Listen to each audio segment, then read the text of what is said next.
This is an honest review of Rollerdrome. Let's take a look. So this is Rollerdrome. It is a post-apocalyptic third-person roller derby shooter. The settings and the graphics are okay. I do like the graphic style of this. It's a comic book type of graphic style. Typically I'm not a fan of this, but it really works in this game. So the story and the setting and the setup of this game is it's post-apocalyptic, and they have these games now where it's you versus these other people, and you're trying to win the competition. I don't know what the competition is for, but it's a death match on wheels pretty much.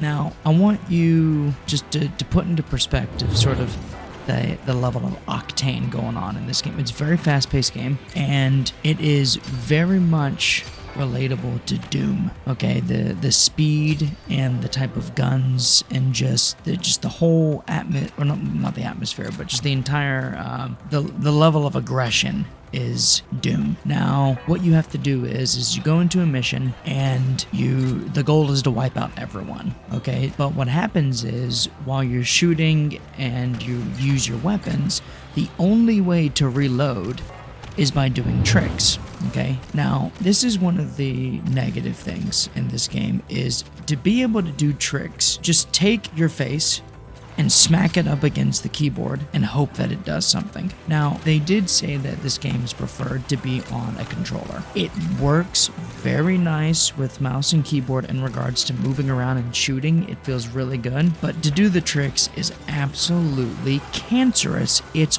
awful. You pretty much will see me throughout all these clips doing the same trick over and over again, because it feels clunky, and honestly, I think it's a waste. I think the whole design of this game is wrong. I think it's not good the way they've done it. They should have focused more on combat and the skating just being a nice touch about it, instead of the skating being the main part. And that's going to come to one of the biggest problems with this game. You see, your goal is to win this competition, okay? So as you go through the stages, you'll see these challenges. Now, at first I thought, oh, it's just more console bullshit and just you wanting to do challenges, and they're going to try to control the way that you play, okay? And that's exactly what they do. But it's worse than that. Because, see guys, you can't move on to the next stage unless you've completed a certain amount of challenges. So what ends up happening is, and this is the way that you end up having to play the game, you can't just play however you want. You can't just use whatever you want. You have to play by the challenges. And a lot of times that it takes away the fun out of the game completely. They should have had those being extra, and I should be allowed to go through and play the entire story the way that I want. And these challenges should have just been extra, but I digress. And so you go through and you're focusing on, there's all kinds of stuff going on. You got freaking dudes shooting railguns at you. You got missiles. You get these spider tanks that are shooting missiles at you. You got guys that have shields. There's all kinds of shit going on. And the last thing you want to worry about is, oh, did I get all of the freaking combo moves? Oh, I gotta make sure that I blow up 2 little grunts with 1 grenade. Or, oh, I need to make sure that the next shield guy I see, that I'm able to load a whole magazine of my dual pistols into him before he shields up. I mean, why? Oh my gosh, I can't express to you. Listen, this game could be so good. Before I started recording, I checked to see what other people were saying, how they were reviewing this game. Guys, this one guy, I can't make this up, he said that this is the type of game that this is his dream game, and that this is his game of the year. That out of all the games this year, or out of any games that he's ever played, this is his game. What the f*** have you been playing?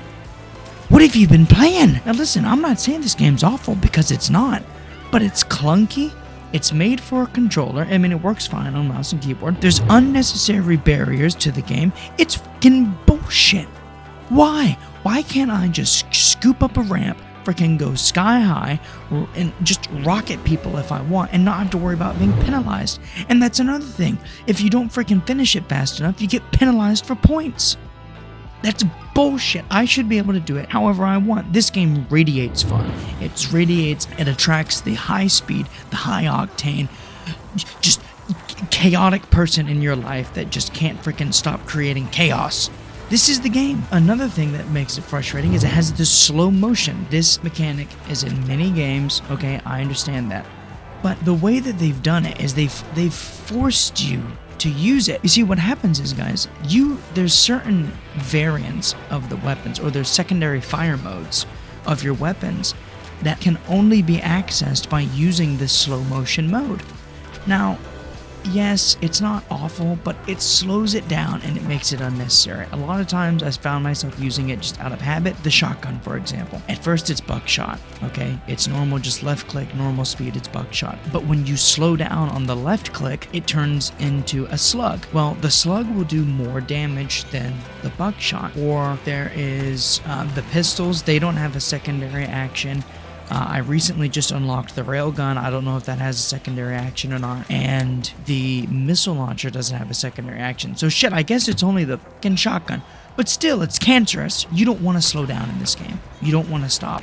It's a go, go, go, slaughter everyone, kill everyone, and that's the way it is. But listen, here's the more important thing. You came to this video because you want to know if this game is worth buying.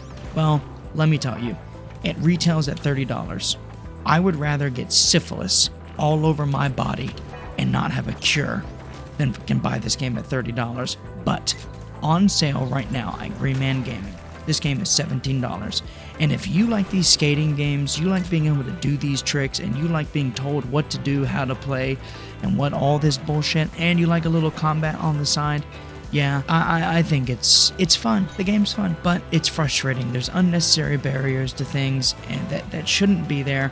And they just shouldn't be there. So at $17, I'm just going to say viewer discretion is advised. If you think this seems like something that you would want to play and check out at 17, go ahead. I'm not going to say yes or no to this buy. For me personally, if I would have seen what it was before, I wouldn't have bought it, because of this just isn't the type of gameplay that I want. I want the freedom to be able to play the way that I want to play while still getting the missions done that need to be done. So thanks for listening, guys, and we'll see you in the next one.